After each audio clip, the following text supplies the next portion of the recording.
Pendant qu'ils nous parlent de redresser la France, les travailleurs, les précaires, les privés d'emploi, syndiqués ou pas, eux, ils sont à genoux. Certains essayent encore de flotter debout, mais à ce rythme, ça va pas durer longtemps. Le 2 octobre, la CGT annonce près de 600 000 manifestants. L'État veut juste qu'on croie qu'ils étaient 195 000.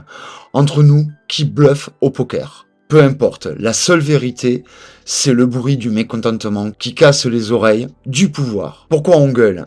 Parce que le gouvernement Le Cornu veut nous faire avaler son budget light à la con. La santé en peau de chagrin, les aides sociales en berne, les services publics sacrifiés sur l'autel des marchés. Pendant que ça coupe dans nos vies, ils larguent plus de 200 milliards d'euros aux boîtes qui se torchent avec nos droits. Salaire bloqué, sécu cassé, et ils veulent qu'on leur souffle la bonne parole. Sans déconner. La CGT, elle se bat pour tous. Les salariés, les chômeurs, les précaires, que tu sois syndiqué ou que tu te foutes des syndicats, ça te concerne.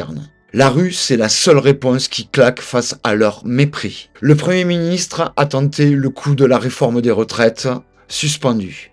Histoire de calmer le jeu, mais on n'est pas des pigeons. La vraie opposition, c'est pas dans les salons feutrés. C'est dans la rue, avec toi, moi et tous ceux qui veulent écraser. Le 6 novembre, la CGT remet ça. Et crois-moi, ils vont encore entendre du bruit. On lâche rien. Alors si tu en as marre de te faire enfumer, partage cette vidéo. Balance un commentaire, même si c'est juste putain de merde. Ils nous prennent pour des cons. Et surtout, envoie ça à tous ceux qui pensent encore qu'on peut changer ce putain de système. Macron voulait une France d'hypertech, de start-up.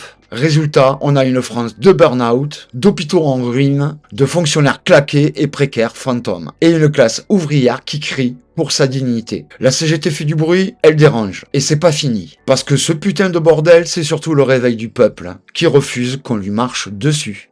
À bientôt.